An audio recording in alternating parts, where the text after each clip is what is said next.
Buenos días, familia. Esperando en Dios que todo esté bien en cada uno de sus hogares. Vamos a orar primero. Amante Padre que estás en las alturas de los cielos, gracias te damos porque eres bueno, porque para siempre son tus misericordias. Quiero rogarte, Padre Celestial, pues que las palabras que he de tener en esta mañana no sean mías, sino que sean palabras tuyas. Y que cada una de ellas pueda pues obrar un cambio en nuestro corazón, en nuestra conducta. En el nombre de Cristo Jesús. Amén. Amén. El día de hoy vamos a estar hablando acerca del capítulo 4 del libro de Marcos, recordando que dentro del bosquejo general del libro de Marcos, pues es la parte que tiene que ver con la proclamación del reino, a partir del capítulo 3 versículo 13 hasta el 6, capítulo 6, pues estamos hablando de la proclamación del Evangelio del Reino. Y en este capítulo particular, Cristo hace uso de varias parábolas, tres en específico, que encuentran su homología en los libros de Mateo y Lucas, Mateo en el capítulo 13 y Lucas en el capítulo 8. Y luego este capítulo 4 de Marcos termina pues hablando de Jesús como el Hijo de Dios, a quien incluso el mar pues obedece y, y responde a su palabra. Y quiero entonces comenzar predicando acerca de las parábolas que Cristo planteó. ¿En qué contexto Cristo predica estas palabras? Jesús estaba en la orilla del mar de Genesaret, espaldas al mar, arriba del barco y mirando hacia la llanura de Genesaret, donde el público que había allí era básicamente sembrador, puesto que en ese lugar había muchas siembras. De allí que Jesús elige la forma de presentar las parábolas que presentó en ese momento. A las tres parábolas tienen que ver directamente con agricultura. Y es por eso que en este capítulo usted va a encontrar tres parábolas que tienen un denominador común. Y es que todas ellas están en un lenguaje de agricultor. Y quiero enfatizar pues algunos detalles importantes de estas tres parábolas, porque ellas tienen un importante significado para todo aquel que quiere estar en los caminos de Dios, que quiere alcanzar el reino de los cielos. Y tiene que ver con nuestra forma de vivir, con la forma en la que comprendemos a Dios y con la forma en la que dejamos de ser sencillamente cristianos conocedores de la palabra a cristianos prácticos, cristianos que llevan la palabra de Dios a otro nivel. En la primera parábola, Cristo habla acerca de un sembrador en los versículos, desde el versículo 1 hasta el versículo 9. Entonces, dice allí: otra vez comenzó Jesús a enseñar en el mar y se reunió alrededor de él mucha gente, tanto que entrando en una barca se sentó en ella en el mar y toda la gente estaba en tierra junto al mar. Y enseñaba por parábolas muchas cosas y decía esto: oíd, he aquí el sembrador salió a sembrar. Y al sembrar aconteció que una parte cayó junto al camino, y vinieron las aves del cielo y la comieron. Otra parte cayó en pedregales, donde no tenía mucha tierra, y brotó pronto, porque no tenía profundidad de tierra. Pero salió el sol y se quemó. Como no tenía raíz, se secó. Otra parte cayó entre espinos, y los espinos crecieron y la ahogaron, y no dio fruto. Pero otra parte cayó en buena tierra y dio fruto, pues brotó y creció, produjo fruto al 30, al 60 y al 100 por uno. Allí Jesús está presentando varias realidades de la vida cristiana.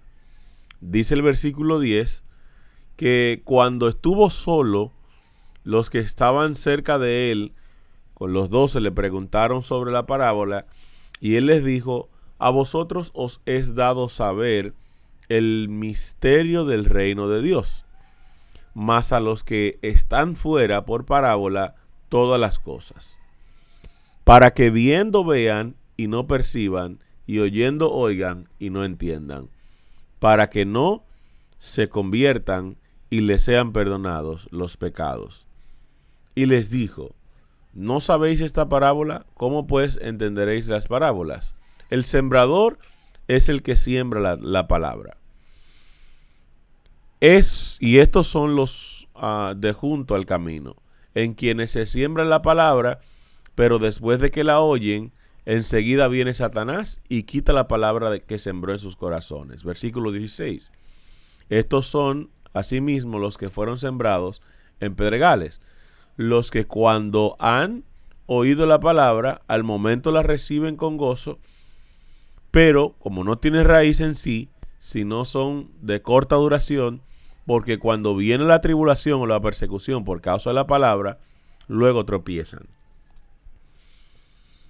Y entonces dice el texto: estos son los que fueron sembrados entre espinos, los que oyeron la palabra, pero los afanes de este siglo y el engaño de las riquezas y las codicias de otras cosas entran y ahogan la palabra y la hacen infructuosa. Y el versículo 20 dice: y estos son los que fueron sembrados en buena tierra, los que oyen la palabra y la reciben y dan fruto a 30, 60 y 100 por uno. Como podemos ver, aquí hay 4 tipos de personas. Y están divididos, aunque son 4, en 2 grupos. 2 grupos porque 2 de esos tipos de personas no permanecen en la iglesia. Pero los últimos 2, que es el segundo grupo, pues sí permanecen, y hay una diferencia notable entre estos 2. En los primeros 2, pues en el caso del primero, la palabra de Dios no llegó a tener mucho efecto en la vida de la persona y sencillamente oyó en la información acerca de Dios, acerca del reino de Dios, y entonces el enemigo la quitó, pues esa planta no llegó a crecer, no llegó a desarrollarse, se quedó en el camino. La siguiente es la que crece, o la que cae, mejor dicho, en pedregales. Dentro de este primer grupo de los que no pertenecen a la iglesia, este grupo también en lo particular. Son gente que van a campañas, escuchan la palabra de Dios, por alguna emoción en el momento deciden dar el paso, pero lo hacen sin saber, sin tomar la decisión correcta, y tan pronto llegan las tribulaciones, se ven los conflictos que surgen dentro de la iglesia, producto del pecado entre los hermanos, dicen: pero esta no es la casa de Dios, ¿cómo es que aquí hay problema? ¿Cómo es que aquí hay todavía desorden? Y se va. Y entonces decide abandonar la iglesia. Estos primeros 2, como ya decía, son el primer grupo. Aquellos que escucharon, pero no dejaron que la palabra hiciera una transformación en sus vidas. Particularmente estos 2, obviamente, al no dejar que la palabra de Dios hiciera efecto en sus corazones, pues lamentablemente son del grupo que se convirtieron en paja, y que más adelante en la parábola del trigo y la cizaña, tanto en Mateo como en Lucas, pues son quemados, son echados al fuego. Pero me llama la atención los siguientes dos que forman el segundo grupo. Y estos son los que caen entre espinos y los que caen en buena tierra. Si usted nota, el texto dice que ambos casos, los que cayeron entre espinos y los que cayeron en buena tierra, crecieron, son plantas que están vivas, que echaron raíces. Recuerde que para que una planta crezca es necesario que profundice sus raíces y que encuentre su comida. Recuerde que las plantas se alimentan de nutrientes y de sales minerales y de agua a partir de sus raíces. En el caso de estos dos, pues era así. Ambas crecieron, pero había un rasgo distintivo entre ellas. Y ese rasgo distintivo es que la que fue sembrado entre espinos no pudo echar frutos. Y Cristo explica que estos espinos son representados en nuestros días por el engaño de las riquezas, los afanes de la vida y la codicia de otras cosas. Esta última parte no aparece en Mateo capítulo 13. La codicia de otras cosas. Estas cosas en la vida del cristiano, el afán de adquirir riquezas, el afán de trabajar por estar en una mejor situación de vida, el afán de querer más cosas para acumular, impiden que el evangelio de Dios tenga un efecto en la vida y por tanto se crece como un cristiano infructuoso. Es interesante ver que en nuestro concepto que ya hemos explicado antes de que la palabra de Dios es necesario que la conozcamos, la entendamos y la comprendamos, estos no pasan de conocer y entender. Son cristianos que tienen la capacidad, porque han recibido la información, de pasarla a otros y compartirla. Como hablábamos en uno de los temas en el libro de los Hechos, son cristianos que tal y cual Apolo, en el capítulo 18, por falta de conocimiento de la obra del Espíritu en su vida, pues de alguna manera los frutos que dan no son de calidad o son infructuosos. Y son cristianos que por no permitir que la obra del Espíritu alcance sus vidas, ya que ellos están afanados en otras cosas, sencillamente conforman un número en la casa de Dios. Y me preocupa de este grupo, que es un grupo, Cristo dijo en una ocasión, cuando el caso de la hoguera estéril, que le iba a dar un chance, le iba a permitir allí pues estar hasta un año, le dio en ese relato, pero que si no daba fruto iba a ser cortado. Al final de la historia, este grupo corre el riesgo de perderse, porque no se vieron las evidencias del cambio que el Espíritu de Dios produce en el corazón del hombre cuando éste rinde su vida ante el Señor, ante su obrar, ante su acción.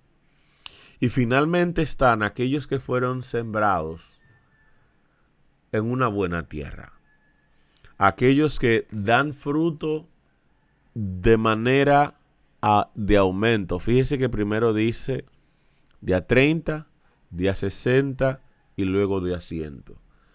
Dando a entender que la obra del Espíritu es una obra que va de manera progresiva hasta alcanzar su plenitud, cuando dice el 100 por 1. Y esto es para luego entonces cuando Cristo venga pasar a la etapa de la glorificación. Este tipo de gente cada día dedica tiempo a estudiar la palabra de Dios y a confrontar su carácter con la palabra de Dios, y eso hace que ellos vayan en aumento como la aurora. Es interesante y me llama la atención lo que dice el versículo 10 hasta el 12 acerca de Jesús hablar en este lenguaje. Y pudiera malinterpretarse lo que Jesús dice cuando estuvo solos, los que estaban cerca de él con los 12 le preguntaron sobre la parábola y les dijo: a vosotros os he dado saber el ministerio del reino de Dios, mas a los que están fuera por parábolas todas las cosas. Dice el versículo 12, para que viendo vean y no perciban, oyendo oigan y no entiendan, para que no se conviertan y les sean perdonados los pecados. Pudiera entenderse que Cristo está siendo aquí clasista y de que su mensaje no es para todo el mundo.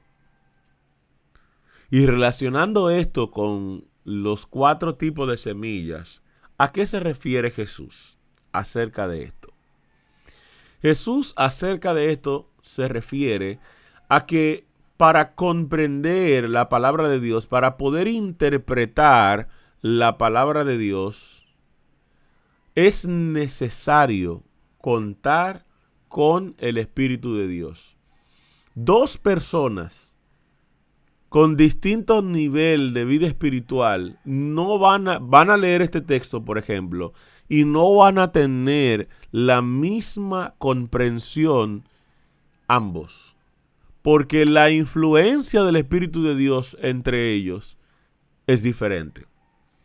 Si hablamos de los que crecieron entre espinas y los que cayeron en buena tierra, recuerde lo que dije hace un momentito, que el que cayó en buena tierra va en crecimiento. Incluso él, leyendo este texto hoy y luego leyéndolo meses más adelante, donde ha alcanzado un nivel más alto en su vida espiritual, va a tener una comprensión diferente del mismo texto que estamos leyendo ahora.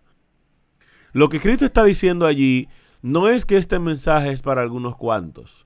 Lo que Cristo está diciendo allí es que este mensaje es para todo aquel que se deje instruir de su Santo Espíritu. Que la interpretación de ese texto va a depender, su entendimiento, de la relación que nosotros tengamos con Dios. Si yo sencillamente soy un cristiano que lee la Biblia por compromiso o que ni siquiera tiene tiempo para eso, mi comprensión de este tipo de mensaje va a ser muy limitada, muy corta. Mi cosmovisión va a ser débil, mi cosmovisión bíblica cristiana, cristocéntrica. Y por lo tanto, estas palabras no van a tener un efecto en mi vida y no van a producir un cambio. Sin embargo, si estudio la palabra de Dios conociendo de que en ella encuentro la vida eterna, como dijo Jesucristo, entonces yo voy a ir creciendo como la aurora de la mañana. Voy a comenzar a dar fruto, porque la palabra de Dios va a producir en mi vida un cambio, una transformación. Así que Cristo luego dice en los versículos subsiguientes, no hay nada oculto. Versículo 21 dice, también les dijo, ¿acaso se trae la luz para ponerla debajo de un almud o debajo de la cama? ¿No es para ponerla en el candelero? Porque no hay nada oculto que no haya de ser manifestado, ni escondido que no haya de salir a la luz. Si alguno tiene oídos, oiga para oír. Le dijo también, mirad lo que oís, porque con la medida con que medís os será medido, y aún se os añadirá a vosotros lo que oís. Porque al que tiene se le dará, y al que no tiene, aún lo que tiene, se le quitará.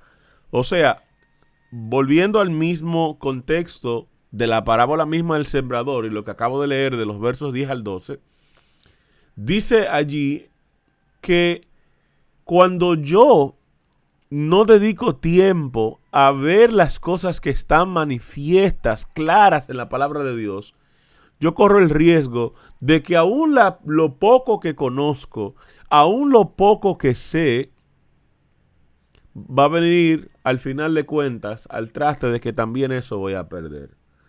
Por eso es que es importante que nosotros confiemos en Dios, estudiemos su palabra y la pongamos en práctica.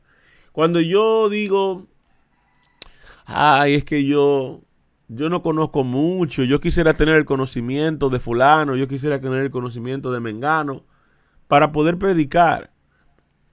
Predicar es una responsabilidad, no es un privilegio. Y es nuestro deber. Porque si yo puedo predicar es porque yo estoy consciente de las cosas que Cristo ha hecho en mi vida. Y sencillamente testificar de esas cosas es predicar.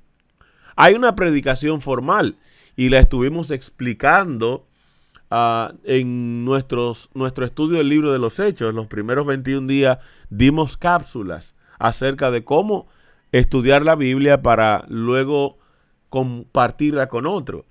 Pero no hay un mejor tema que compartir nuestra experiencia con Dios.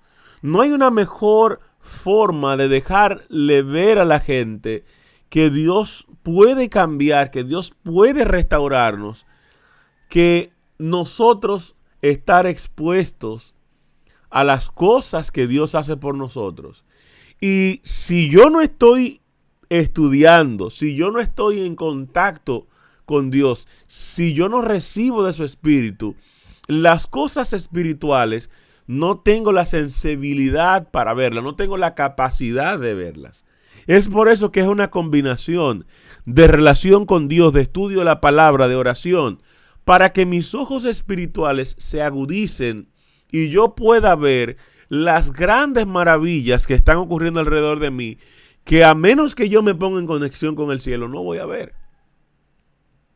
Y cuando yo comience a ver las cosas que ocurren a mi alrededor en mi beneficio, para mi salvación, pues yo tendré temas de horas para predicar acerca de lo que Dios está haciendo a través de mí y de lo que Dios está haciendo conmigo. Y es por eso que es importante que nosotros estemos al tanto de que no hay nada oculto. Cristo lo dijo claro aquí, nada está oculto. Y cuando hay luz hay que ponerla en un lugar alto para que todo el mundo la vea. Así que es una motivación esta parte para que nosotros entendamos que nosotros debemos dejar que el Espíritu de Dios obre en nuestras vidas para que nosotros proclamemos de voz en cuello lo que Cristo hace por las almas. Y que la gente pueda no solo escuchar nuestras palabras, sino ver la transformación, el crecimiento, el 30 y 60 por 1 que hemos experimentado porque estamos conectados con el Espíritu de Dios. Que la gente pueda ver los frutos de nuestro arrepentimiento, que la gente pueda ver los frutos del Espíritu en nuestra vida. Y es algo interesante, porque podemos conectar eso con un deleite que tienen unos amigos nuestros en Atomayor, cuando están en temporada de mango. Es interesante ver, y yo les voy a hacer una pregunta a ustedes, querida audiencia, para que se respondan a ustedes mismos. ¿Usted se va a sentar debajo de un árbol de mango que no de mango? ¿Usted se va a sentar a comer mangos malos, agrios o desabridos, fibrosos o de esos que son cremita? ¿A cuál árbol usted se le va a acercar? ¿Al de mangos malos como le llaman algunos allá en Atomayor, zumosos. O usted se va a sentar en esos mangos que conocemos como, en Dominicana, conocemos como mangos vanilejos, unos mangos dulces, de color amarillo profundo, jugosos. ¿A qué árbol usted se va a acercar? Así mismo la gente. La gente, cuando lo vea a usted dar buenos frutos, la gente va a querer estar pegado a usted, mirando lo que usted está haciendo, mirando qué fue lo que produjo que usted llegara a hacer eso, lo que usted es. Pero cuando la gente ve en nosotros mangos de poca calidad, frutos agrios o desabridos, la gente rara vez querrá tener lo que nosotros tenemos, porque sencillamente somos uno más. Estamos igual que ellos. Y por eso la gente no nos va a seguir. Aquí hay un llamado interesante, familia. Entonces, en los versículos subsiguientes, los versos desde el 26 al 29, Cristo explica cómo se da ese crecimiento de aquella semilla que es sembrada en buena tierra. Muchas veces nosotros queremos que las cosas ocurran de manera rápida. Bueno, ya estudié un capítulo de la Biblia, ya estudié un libro de la Biblia, pues ya yo debo estar ready para predicar y para convertir gente y para hacer un sinnúmero de cosas. Pero la Biblia en estos versos habla de cómo es el proceso. Y voy a leer textualmente y dice, decía además, así es el reino de Dios, como cuando un hombre echa semilla en la tierra y duerme y se levanta. De noche y de día la semilla brota, crece sin que él sepa cómo. Porque de suyo lleva fruto la tierra, primero hierba, luego espiga, después grano lleno en la espiga, y cuando el fruto está maduro, al día siguiente se mete la hoz, porque la siega ha llegado. Así es el proceso de crecimiento de la buena semilla. Usted primero es una semilla, y para que la semilla se convierta en una plántula o en aquellas que tienen cotiledones, necesita morir. Todos nosotros, para poder crecer, necesitamos morir al yo. Y entonces, así como dice allí, sin que nos demos cuenta, cuando nosotros morimos al yo, comenzamos a brotar y comenzamos a crecer. Y si seguimos muertos, llegamos a ser parte de la tierra, luego hierba, luego Cristo está hablando del trigo, específicamente en el tipo de planta que está hablando. Luego entonces cuando ya estamos crecidos, se llena la espiga de fruto. ¿Y qué produce que la espina se llene de fruto? Pues que por el peso del fruto, el tallo se dobla y toca el suelo.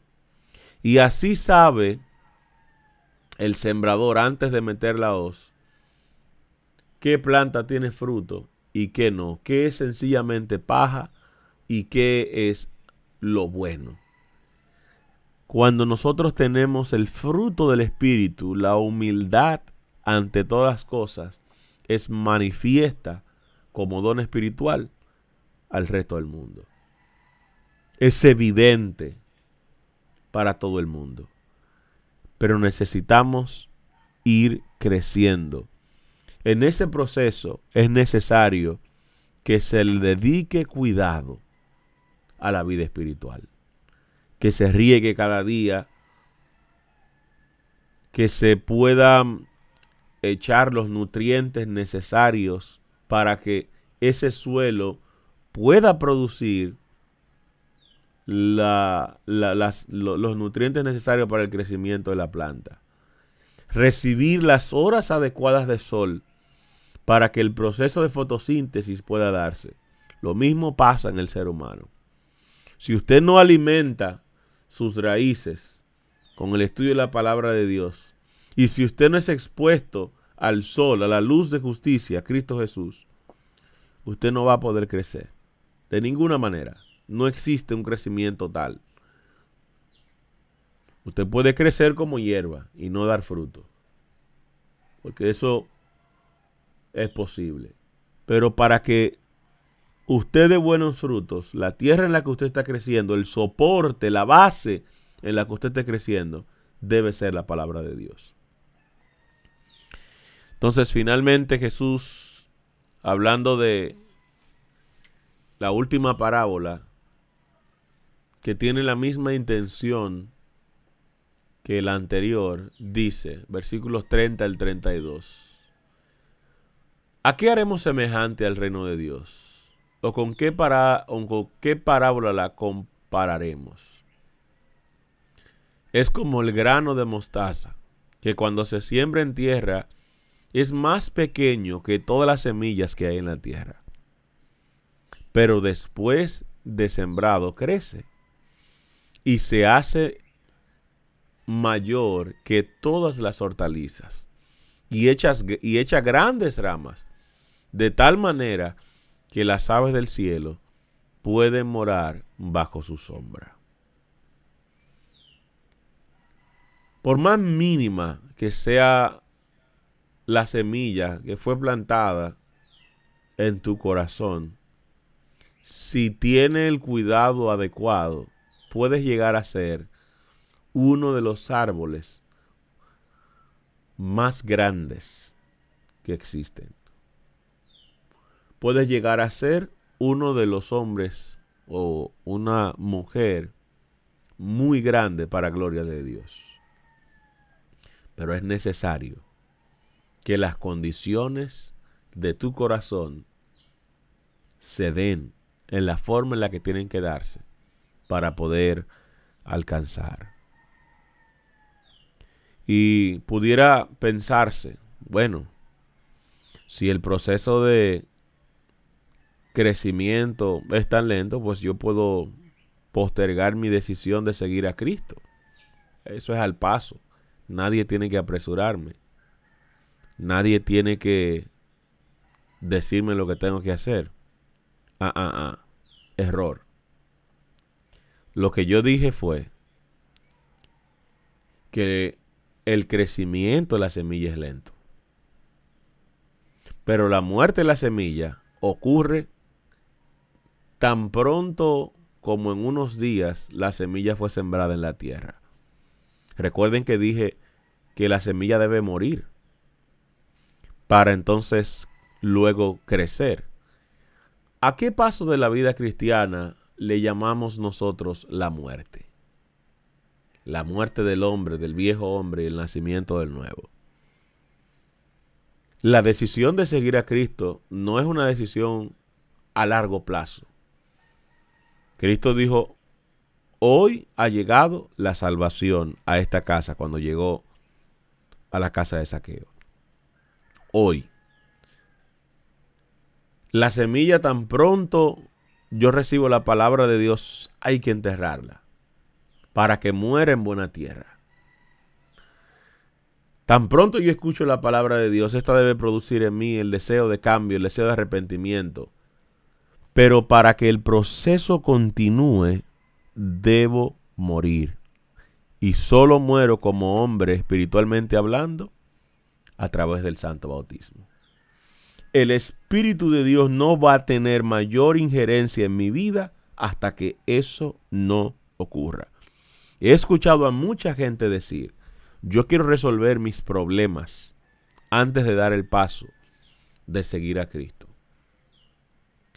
Si eso es posible, entonces Cristo, ¿para qué? Si eso es posible, entonces ¿cuál es la necesidad de que yo vaya a Cristo? Si yo puedo convertirme en un hombre virtuoso, en un hombre lleno de principios y valores cristianos sin Cristo, ¿cuál es el sentido de yo bautizarme y pertenecer al reino de Dios. No tiene sentido. El resolver los problemas espirituales no es una cualidad que el hombre posea. Es necesario que así como la semilla es sembrada y muere en tierra, el hombre, al recibir la palabra, ésta produzca arrepentimiento en él y lo lleve a la muerte espiritual, que es a través del santo bautismo, para que el nuevo hombre, para que la nueva planta comience el proceso de crecimiento. Y quiero detenerme aquí, porque quiero guardar, y le voy a dar un spoiler del capítulo 5, la última parte del capítulo 4, a partir del verso 35, donde Jesús calma la tempestad, para el día de mañana. Porque está muy relacionado lo que voy a decir acerca del capítulo 5 con estos textos. Pero quiero cerrar con lo que dicen los versos 33 y 34, que dice: con muchas parábolas como estas les hablaba la palabra, conforme a lo que podían oír. Y sin parábolas no les hablaba, aunque a sus discípulos en particular le declaraba todo. Yo pudiera ser del grupo que hoy en día solo está escuchando parábolas. Información, cultura. Cristo eso era lo que estaba compartiendo con la gente. Pero si yo quiero ser de aquellos que reciban la interpretación de la palabra, tengo que ser un discípulo de Cristo. Si no soy un discípulo de Cristo, el estudio de la Biblia sencillamente para mí es información, porque eso es lo único, como dice la parte final del versículo 33, que puedo oír, no más de ahí.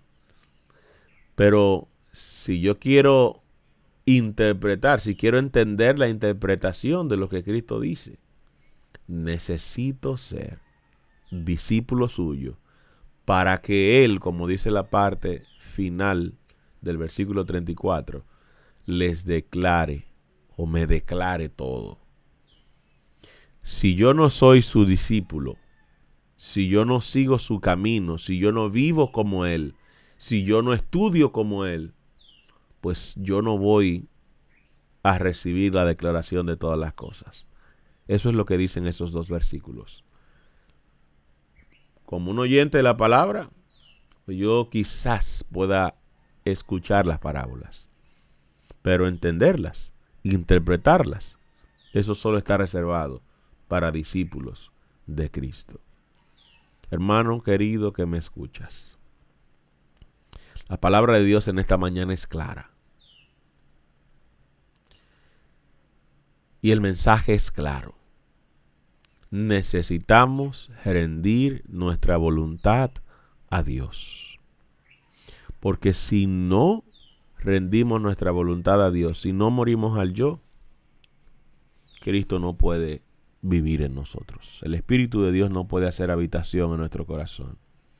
En nuestros corazones hay un solo trono. No hay más de uno. Una sola persona puede sentarse allí.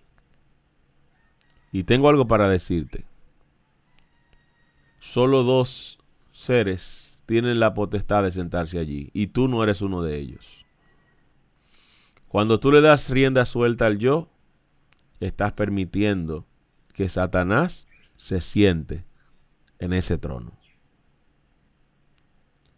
Pero cuando tú rindes tu voluntad a Dios, presentas tu vida como sacrificio vivo, el Espíritu de Dios se va a sentar en ese trono y va a arreglar todas las cosas y va a organizar todo lo que hay allí. Pero es necesario que le demos el derecho legal espiritual a Dios de nuestra vida. Y otorgar a Dios el derecho legal de nuestra vida es hacer un pacto público con Él. Un pacto público con Dios. Cuando usted llena un contrato de compra de propiedad, de cualquier cosa, usted tiene que notarizar ese contrato. Usted tiene que llevarlo a legalizar ante la entidad que rige en su país ese tipo de documentaciones. Un pacto público de conocimiento a todo el mundo. Para usted recibir, o mejor dicho, para usted otorgar el derecho legal espiritual de su vida a Dios, el primer paso que usted tiene que hacer es declarar al mundo públicamente que usted se decide por él. Y entonces, luego de ahí, que la tierra está preparada y que la semilla murió, entonces usted va a comenzar a crecer para dar frutos. Dios te bendiga en esta hora y quiero invitarte a que oremos. Si allí donde te encuentras sientes el deseo de abrir tu corazón a Dios una vez más, no importa que ya hayas sido bautizado, y si no lo eres, te invito a que consideres seriamente dar este paso. Y entonces que el Señor pueda comenzar a trabajar en tu vida. Vamos a orar. Amante Padre, gracias te damos porque eres bueno, porque para siempre son tus misericordias. Te queremos rogar, Padre Celestial, que tu Santo Espíritu tome posesión de nuestras vidas. Que te entreguemos nuestra vida por completo. Que si no hemos dado el paso de morir a través del santo bautismo, tomemos el paso para que la obra de tu Espíritu pueda comenzar de manera plena en nuestros corazones. Para que desde allí Él pueda hacer los cambios que tenga que hacer, enderezar las cosas que tenga que enderezar. Hasta ahora, Padre Celestial, lo único que puede hacer si no estoy bautizado es convencerme de pecado, de justicia y de juicio. Pero el momento en el que yo entregue mi vida a ti, automáticamente Él comenzará a guiarme a toda la verdad, como Cristo lo prometió. Y nos va a llevar a dar los frutos deseables para que la gente quiera saber qué es lo que hay en nosotros y que te vean a ti. Padre Celestial, a los que ya hemos dado este paso, ayúdanos a pasar tiempo contigo. Ayúdanos a tener un encuentro personal y a tomar una decisión seria de vivir conectado a tu santa palabra. En el nombre de Cristo Jesús. Amén. Amén.